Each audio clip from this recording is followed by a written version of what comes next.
प्रदेश की माननीय राज्यपाल आदरणीय श्रीमती आनंदीबेन पटेल जी, प्रदेश के मुख्य सचिव श्री दुर्गाशंकर मिश्र जी, प्रमुख सचिव आयुष श्रीमती लीना जौहरी जी,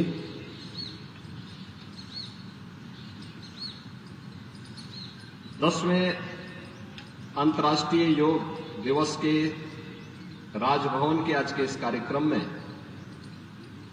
उपस्थित सभी योग साधक और प्रशिक्षकगण,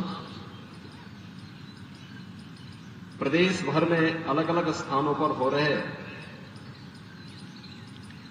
योग दिवस के इस कार्यक्रम में उपस्थित सभी हमारे साधक और प्रशिक्षक और उपस्थित बहनों और भाइयों, मैं सबसे पहले आप सबको, पूरे प्रदेशवासियों को 10वें अंतर्राष्ट्रीय योग दिवस की हृदय से बधाई देता हूं और राज्यपाल महोदय का उन्हीं के इस प्रांगण में प्रदेश की जनता की ओर से, योग साधकों की ओर से हृदय से स्वागत करता हूं, उनका अभिनंदन करता हूं। ये हम सबका सौभाग्य है कि योग दिवस के अवसर पर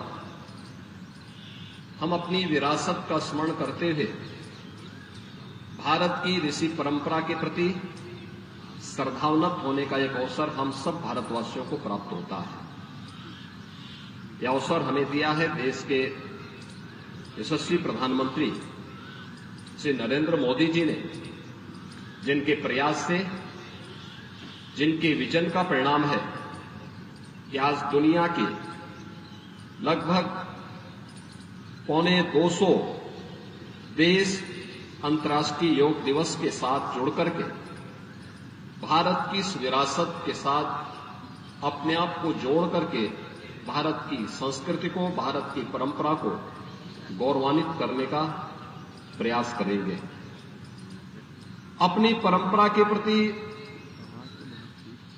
अपने पूर्वजों के प्रति और अपनी विरासत के प्रति इससे बड़ा सम्मान दूसरा नहीं हो सकता कि जो भी उन्होंने हमें दिया है, जो मानवता के अनुकूल है, देश, समाज, काल परिस्थितियों से बाधित होकर के संपूर्ण मानवता के मार्ग को प्रशस्त, कल्याण के मार्ग को प्रशस्त करता है। उस कार्य के साथ अगर हम जुड़ते हैं और संपूर्ण मानवता को जोड़ते हैं तो यह अपने पूर्वजों के प्रति और अपनी विरासत के प्रति हमारी सच्ची श्रद्धा कही जाती है। और अंतर्राष्ट्रीय योग दिवस भारत की ऋषि परंपरा के प्रति इसी श्रद्धा को व्यक्त करने का हम सबके लिए एक माध्यम बना है।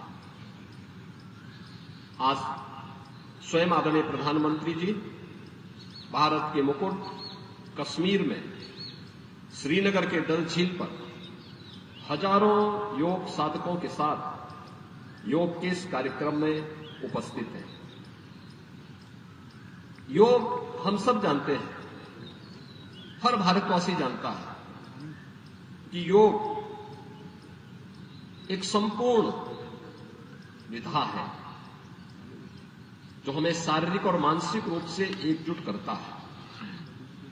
और आप देखें भारत की ऋषि परंपरा को,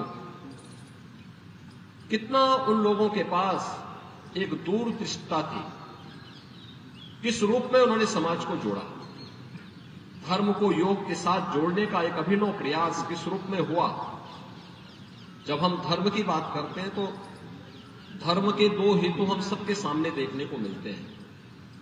एक है इस लोक में सांसारिक उत्कर्ष यानी विकास के लिए,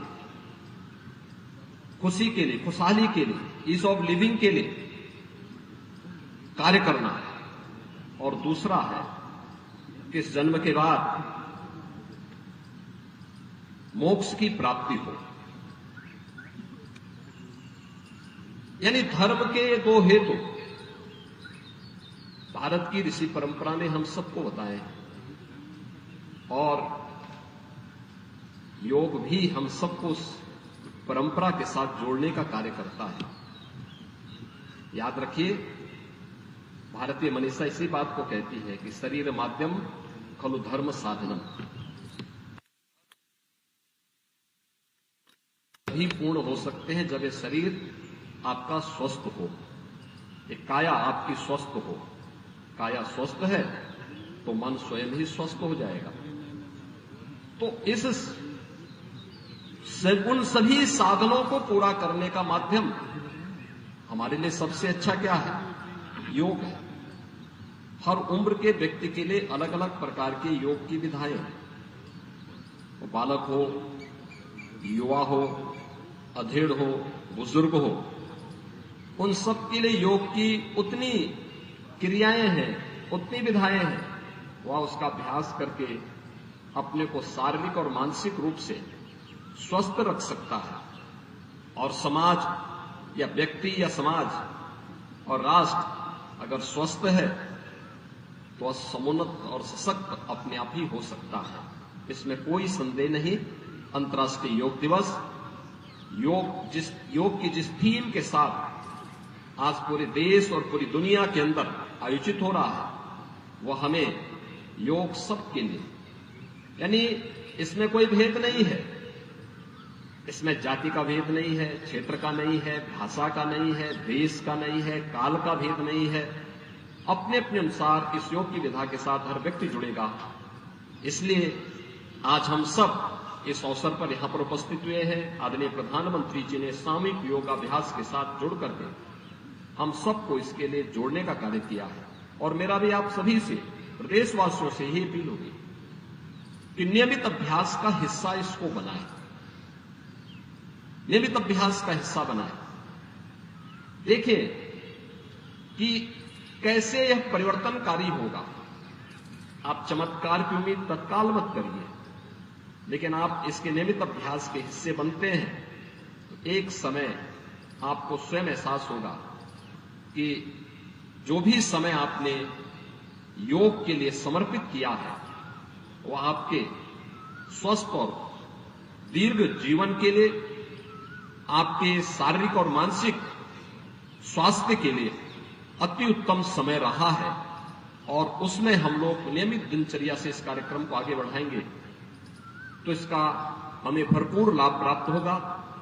एक बार फिर से मैं आदरणीय राज्यपाल महोदया का 10वें अंतर्राष्ट्रीय योग दिवस के अवसर पर हृदय से मैं उनका स्वागत करता हूं, उनका अभिनंदन करता हूं। पूरे प्रदेशवासियों को इस योग दिवस की हृदय से बधाई और शुभकामनाएं देते हुए अपनी वाणी को विराम देता हूं। धन्यवाद।